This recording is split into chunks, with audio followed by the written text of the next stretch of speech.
তো অনেক দিন পরে আবার আমরা চলে এসেছি আমাদের ইউটিউব চ্যানেলে ডাবলি ব্রাদার্সে। দাদা এসছে, ডাবলি ব্রাদার্স ব্যাক অনেক দিন পরে। আচ্ছা, তার মাঝখানে একটা আপডেট আছে। আমি ওই যে ভিডিওটা ছেড়েছি ওটা আমরা বন্ধুরা মিলে করছিলাম, দাদা বিয়ে বাড়ি গেছে, যেটার আপডেট আপনি কালকে পেয়ে যাবেন। দাদা খুব মস্তি করেছে, দাদার বন্ধুর বিয়ে। দাদার একটা 1 বছরের ছেলে স্কুলে ভর্তি হয়ে গেছে, 2 বছর না 2.5 বছরের ছেলে। দাদার বন্ধুর বিয়েতে যাচ্ছে, কিছু বলবেন দাদা? ফার্স্ট দিন হল নাইট, সব ছিল ব্যাচেলার, তার মধ্যে আমি একাই ছিলাম বিবাহিত মানুষ।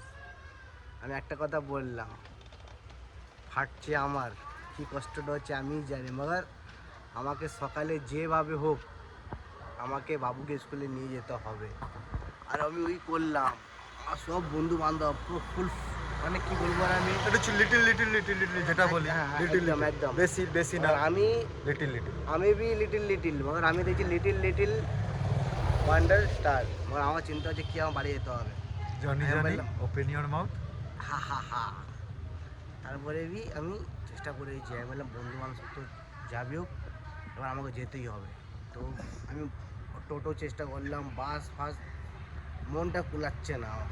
আর গেছিলাম আমি সিরাকল, আমতলা টপকিয়ে ফুকিয়ে হ্যাঁ একটু আগে গেলে বকখালি পড়ে যাবে। এই জায়গা বিয়েটা আমার মামার আমাকে বাড়ি। দাদার একটাই আমরা বললাম দাদাকে যে দাদা সামনে বিয়ে বাড়িতে লোকেশনটা পাঠাবেন। দাদা মন থেকে চাইনি যে আমরা গিয়ে একটু ফিশ ফ্রাইটা খাই বিয়ে বাড়ি। সেমনি কিছু হয়নি, একদম সিম্পল ছিল।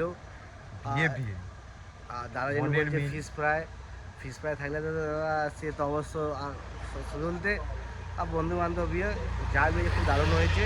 বিয়ে মানে বাঙালি, আমরা যারা বাঙালি হোক মানে যাই হোক, যেই বিয়েতে ননভেজ হয় মোটামুটি কলকাতার বিয়েগুলোতে, বিয়ে মানে একটা ফিশ ফ্রাই হবে। ফিশ ফ্রাই দোকানে খেলেও বিয়ে বাড়ির ফিশ ফ্রাই খাওয়ার একটা মজা আলাদা। বাদ দিন, ছাড়ুন। আমার বিয়েতে আপনি আসবেন, সবাই নিবেদন থাকলো। আমার হচ্ছে 11 তারিখ, মে 11 তারিখ হচ্ছে আমার বিয়ে। সবাই ইনভাইট থাকবেন। মে 11 তারিখ, বারবার বলছি, মে 11 তারিখ হচ্ছে আমার বিয়ে। সবাইকে আসবেন। আপনারা না আসবেন আমি ঘোড়াতে বসবো না, না আমি বর গাড়িতে বসবো। সেমনি আমি স্যান্ডো গেঞ্জি পরে হাফ প্যান্ট বসে থাকবো। ফলোয়ার্স বাড়াও বাড়াও, ফলোয়ার্স বাড়াও, সাবস্ক্রাইব করো চ্যানেলটা। তখন আমি করবো, তখন আমি যাবো, দাদা হলে যাবো না। দাদা 1500 পাবে, আমি 1500 পাবো, মাসে 3000। ঠিক আছে, আপনার আশীর্বাদে, আপনাদের আশীর্বাদে 3000 মাসে পাবো। 3000-এ আমরা ডিসাইড করে নিয়েছি একটা ব্যবসা করবো 3000 টাকা।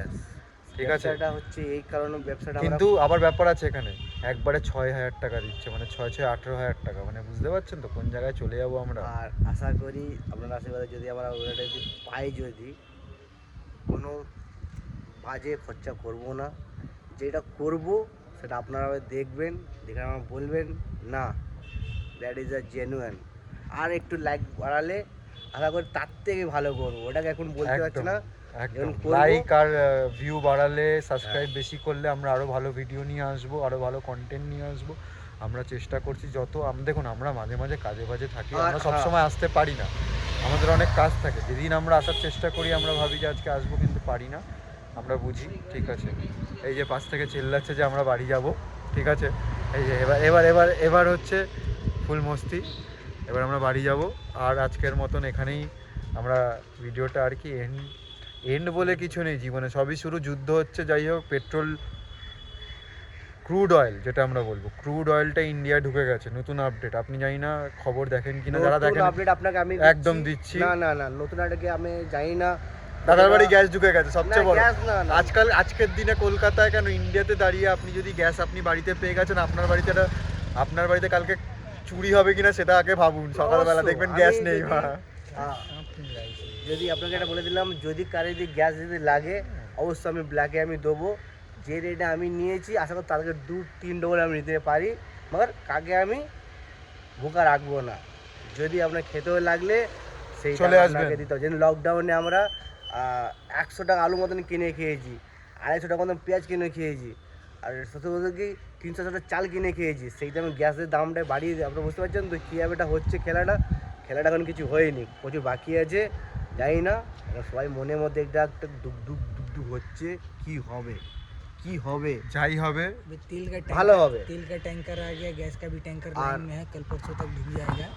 कहीं गैस का किसी को दिक्कत नहीं होगा। तरुण भाई थोड़ा भावनाओं की सागर में बह के आज ब्लैक में सिलेंडर खरीदे हैं ना, इसीलिए कोई दिक्कत नहीं है, गैस का आपूर्ति नहीं होगा, सब कुछ ठीक है। সেফ ইন্ডিয়া, সবাই চাই ওয়ারটা শেষ হোক। আমাদের একটা বার্তা এই ইউটিউব চ্যানেল থেকে, ডাবলি ব্রাদার্স থেকে, যে সবাই এই ওয়ারটা যেন শেষ হোক। দেশ যারা যেরকম আছে সবাই যেন ভালো থাকুক, সবাই সুস্থ থাকুক, এটাই আমরা চাই। আজকের জন্য আর গুড আসল নাইট। বড় কথা হচ্ছে আমি আজকে কি শুনলাম না কি আমাদের ভিক্টোরিয়া যেটা আছে, ভিক্টোরিয়া মজা নাম শুনেছেন, ভিক্টোরিয়া স্টেডিয়ামটা আছে, বলছে তাকে উড়িয়ে দেবে।